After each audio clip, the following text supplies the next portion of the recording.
So good morning, everybody, and a very warm welcome to the 2016 SIP Symposium here in Brussels. And we have just seen some impressions from the day yesterday from the working groups. And today we would like to translate these impressions into practical proposals for action. And we are here together today in this hall called Concert Noble, which I Googled it, was built in 1783 for King Leopold I. As you know, the SIP is an international platform bringing together experts in the field of pain, stakeholders in the field of pain policy, and very important patient representatives. After starting in 2010, it's now time to move from awareness raising to action. In other words, the focus of this symposium is on areas of policy that affect pain care. And I'm pretty sure that everybody of us experience pain. And everybody knows how good the feeling is when pain goes away. And we just heard it from Bart Molion. About 100 million of people in Europe, pain persists due to chronic conditions, may it be cancer pain, may it be musculoskeletal disease or neuropathic, you name them. So it's a burden for both the patient suffering and the society with all its social and economic aspects. But what's necessary to improve pain management in a horizontal approach? So in other words, what is necessary to shift into the next gear called action? And this session will be moderated by the two of us. This is David. David worked as an EU civil servant for 35 years, and he was Deputy Secretary General of the EU Parliament, and he was the last person to see the EU legislation approved by the EU Parliament before it became implemented into national law. So he knows how policy is made. Thank you, Michael. Michael himself has worked for Grünenthal for almost 3 decades now. And over the last few years, he's specialized in corporate and life communications. Michael has moderated many advisory board meetings on pain treatment. Thank you, David. And as moderators, we are also timekeepers. And for the sake of fairness, we would kindly ask the speakers to stick to their given time. However, if you have a burning question, just raise your hand and speak up, and maybe we have a little discussion after each speech. And now it's time to welcome the chair of this morning, the chairpersons of this morning's session. We have 2 chairs for this session. Theresa Griffin, MEP, who's seated over there, and Heinz Becker, MEP, who will be arriving a little bit later than originally scheduled.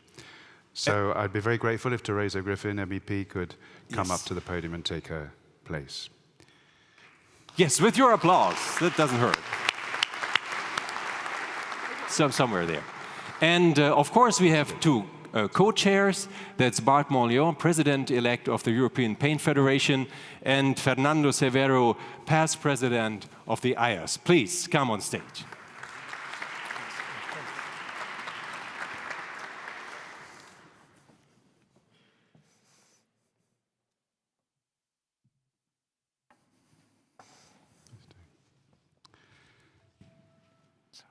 So, wherever you want.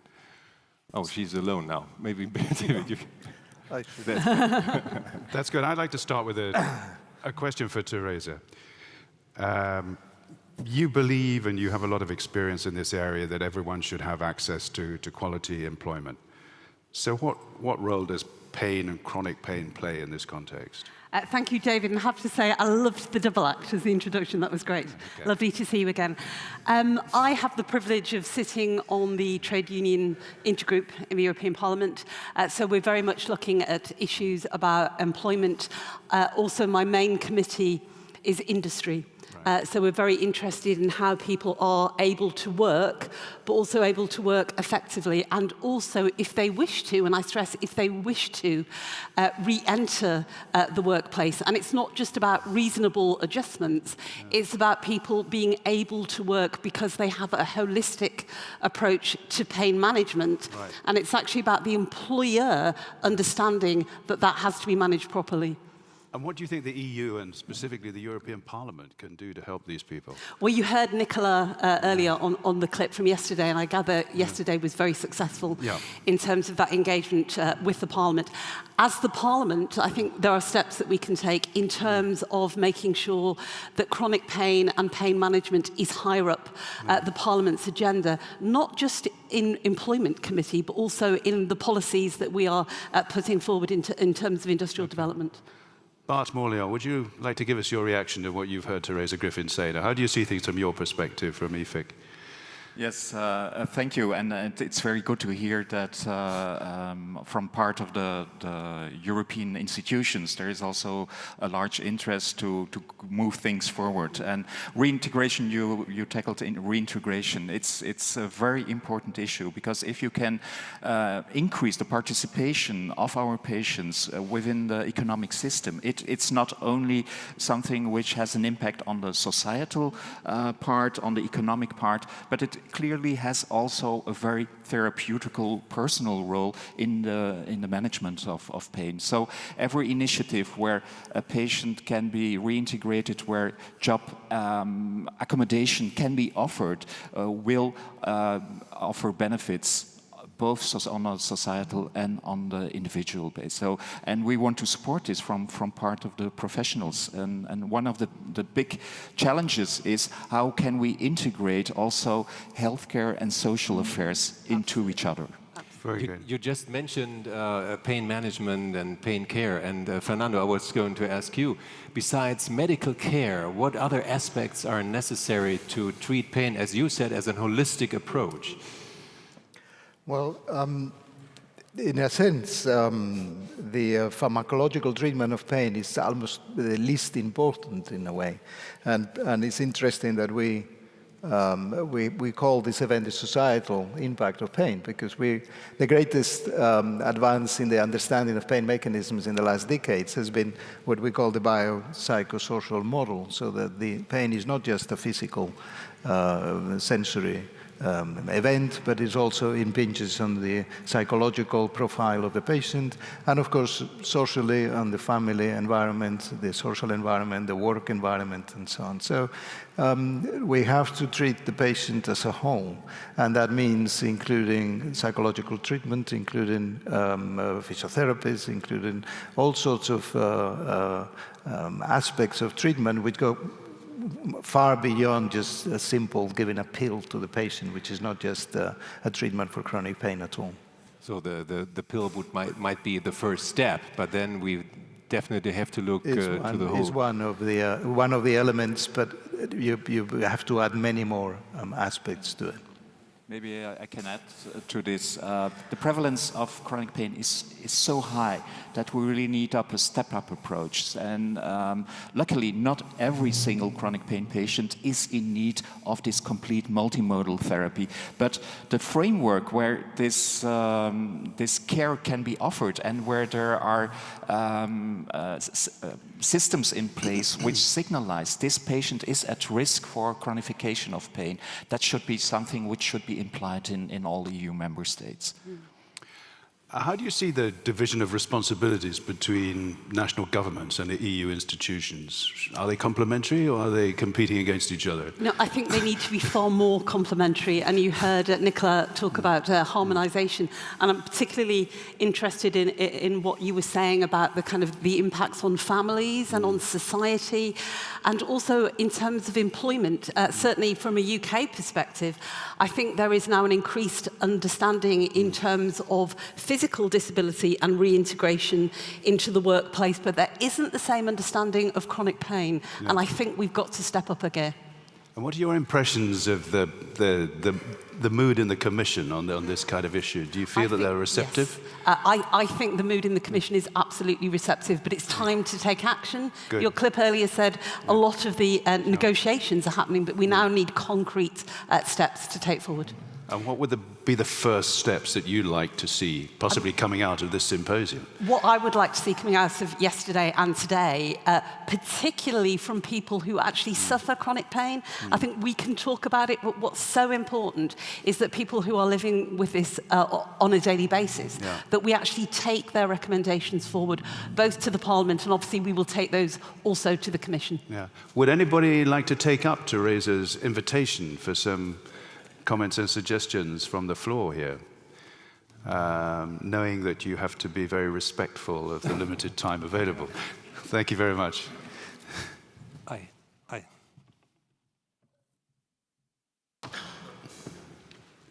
Yes, thank you. My name is Joop Green from Pain Alliance Europe. We've met before. From your request from the patients to get more involved, well, as patients representative, we are quite often in the European Parliament stating our case. But what the biggest problem is that whenever we say something or whenever we make a point, then it's lost in the whole material of what's going on in the European Parliament. And there's no real face we can address. We can address an MEP, and we can address a policymaker in DJ Sante or in DJ Employment, but there's no real face or real institutions we can address for the problems of chronic pain. And that would be a kind of solution, because we are now talking to several different institutions, but not something which involves chronic pain. So that. How would you like to respond to that, Teresa? I mean, I think what clearly we need is a distinct roadmap between the institutions, and then also recommendations coming back to member states so that people can actually track what that we're doing on a very, very practical basis. I'll absolutely take that back. Thank you. And could I put to you the age-old question of, do you personally think that the European Parliament should have a committee specifically competent for healthcare rather than have it in the Environment Committee? We'll say this before Mr. Lavia arrives. I couldn't possibly comment. My colleague will deal with that. It's certainly... there are two ways of looking at it. I mean, you could look at it that actually this should be a through line in everything that we do. So actually healthcare should be a through line if we're talking about employment, if we're talking about industrial relations, if we're talking about the environment. So we can do it that way, but we have to absolutely ensure that it's pegged, or it could be treated separately. The danger is then it's not integrated into all legislation and policy. And I would like to see it as a through line in everything that we do. And you talked about absenteeism of work due to pain, mainly to chronic pain, actually. And let me focus for a moment, and I'm sure we come to that later, to another aspect, and prevention of chronic pain. I mean, pain treatment is also a cost factor, of course, because it's a patient. But how about, how do you see it from the political perspective that prevention of pain might cost also something? And I heard that from the workshop, it's more an investment than a cost. Investment, because prevention of chronic pain prevents also absenteeism of work. I mean, I absolutely don't see it as a cost. I see it as an investment, and it's about an investment in society's future. Because it's not only that individual, it's their families, it's their integration, it's the contribution that person can make to society. So absolutely it's an investment, and obviously prevention is always the preferred option.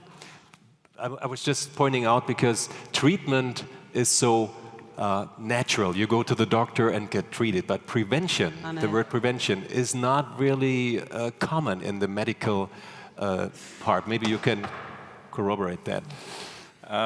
If I may comment on this, I learned from discussions within the European institutions that if you look at the European level, 97% of the healthcare budget is spent to treatments.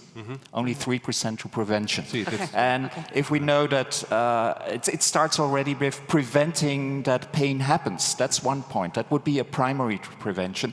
However, even still within this budget of 97%, there is a lot of place also in the secondary prevention. If people are in pain, how to intervene actively with the right means and people to prevent chronification, because then the cost starts raising, and this would be also reallocation of budgets.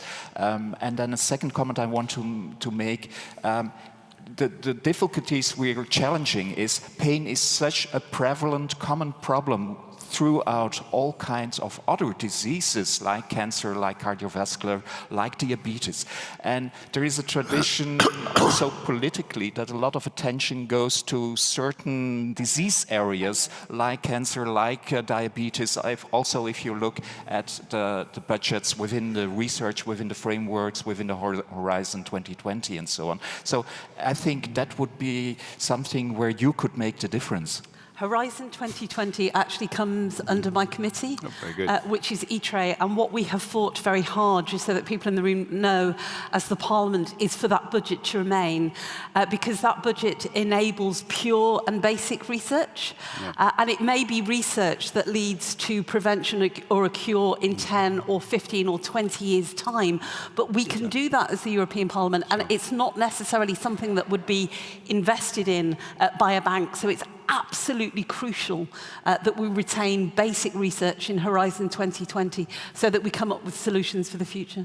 Let me add one thing in that respect, and it ties up with what you just said.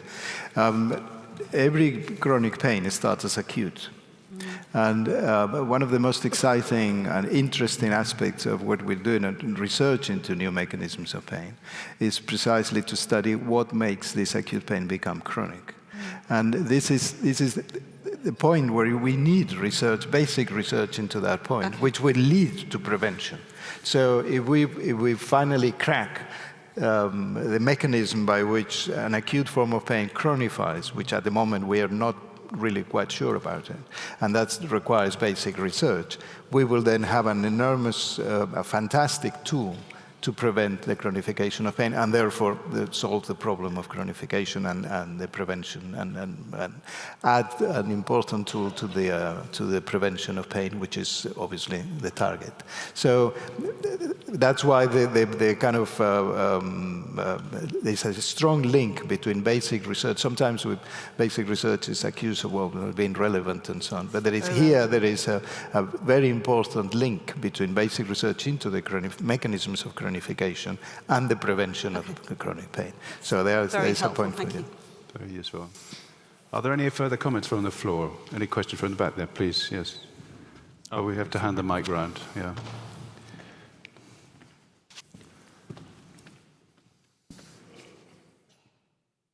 Thank you, Michael. Link, International Pain for Bladder Foundation.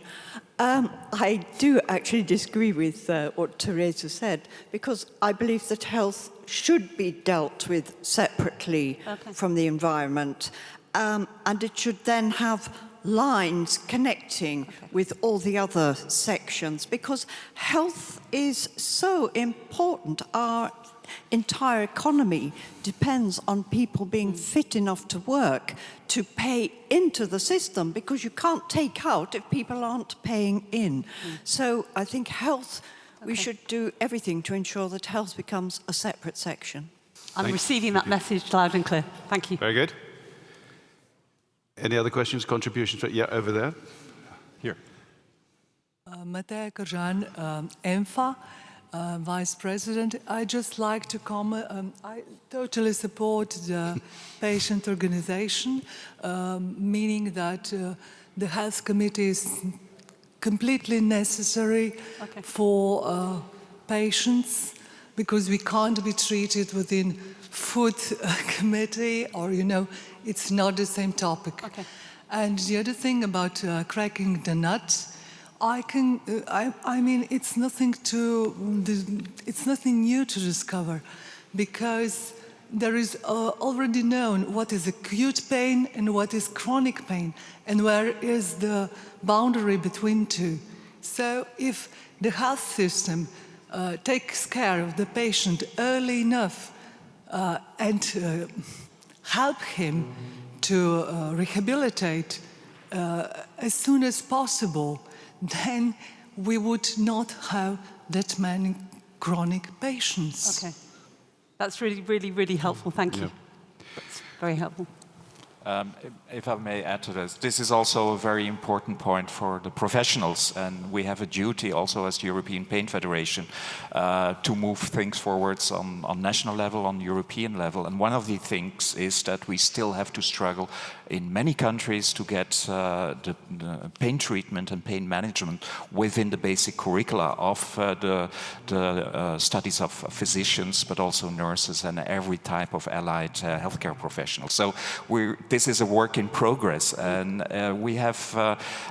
there is resistance because you have all traditional ways how faculties, medical faculties for instance, are built, and it's all about surgery and internal medicine, and to come in with something such soft, because in the eyes of our colleagues, we're representing a soft sector, and that's always a very difficult point to get in. But we were working hard, and we want to take initiatives also on a European level. Well, I think there we can thank very warmly and sincerely our chair and co-chairs, and thank you very much for a fascinating introductory session. I'll give them a round of applause. Thank you very much. Super. Thank you. Thanks very much. Thank you very much.